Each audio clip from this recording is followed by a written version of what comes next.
Polemon Pythodoros, also known as Polemon I of Pontus, was the Roman client king of Cilicia, Pontus, Colchis and the Bosporan kingdom. Life and career. Polemon was the son and heir of Zenon and possibly Tryphena. He was Anatolian Greek. Polemon's father, Zenon, was an orator and a prominent aristocrat from Laodicea on the Lycus, Anatolia. Zenon encouraged the locals to resist the Roman general Quintus Labienus and King Pacorus I of Parthia, when their armies invaded Syria and Anatolia. Zenon was a friend and ally to Roman triumvir Mark Antony and played a leading role during the Parthian invasion in 40 BC.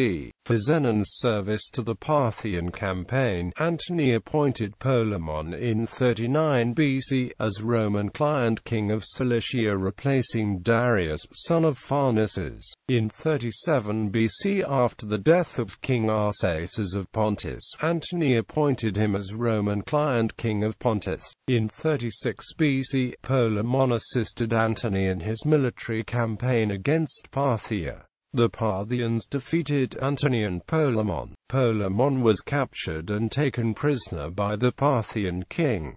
After a ransom was allowed, Polemon was released. By this time, Polemon was ruling from Iconium in Lycaonia. In 35 BC, Polemon assisted Antony in making an alliance with Artavasdes I of Media Atropatene with Rome, whom the Median king was an ally to Parthia.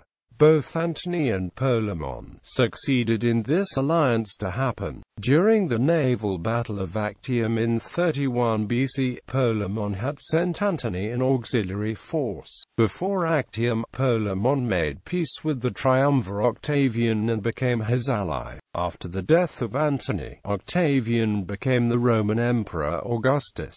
Augustus early in his reign had acknowledged and recognized Polemon as a Roman client king and the client kingdoms he ruled. Augustus awarded Polemon with an ivory scepter, an embroidered triumphal robe, and he greeted Polemon as king, ally and friend. This recognition was a tradition, which recognizes and awards the allies to Rome. As king of the Bosporan, he extended the kingdom as far to the river Tanais. Polemon reigned as a long and prosperous king. In 08 BC, Polemon engaged in a military campaign against the Aspergiani, a nomad tribe that lived above the mountains of Phanagoria. Polemon was defeated by them, taken as the prisoner and was put to death. Marriage and succession. In 16 BC, the Roman statesman Marcus Vipsanius Agrippa had intervened with the monarchy of the Bosporan kingdom. Agrippa had discovered a usurper called Scribonius had pretended to be a relative of the ruling queen Dynamis, widow of King Asander. Scribonius wanted to marry Dynamis so he could rule the Bosporan. However, Agrippa discovered his treachery and ordered his death. After Scribonius's death, Agrippa asked Polemon to take Scribonius's place. After Polemon married Dynamis in 16 BC, he left Iconium to rule the Bosporan kingdom. Through Dynamis, Polemon became stepfather to Tiberius Julius Aspergus, her son from her first marriage. When Dynamis died in 14 BC, Polemon became the sole ruler of the Bosporan.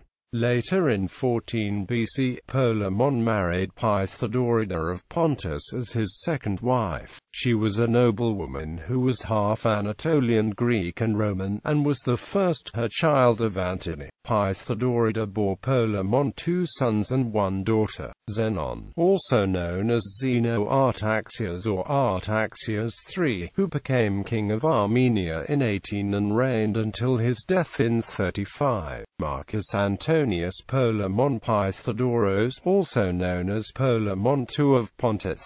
Antonia Tryphena, who married Colchis, king of Thrace. After Polemon's death, Aspergus succeeded Polemon as king of the Bosporan, while Pythodoros ruled as the sole ruler of Cilicia, Pontus and Colchis.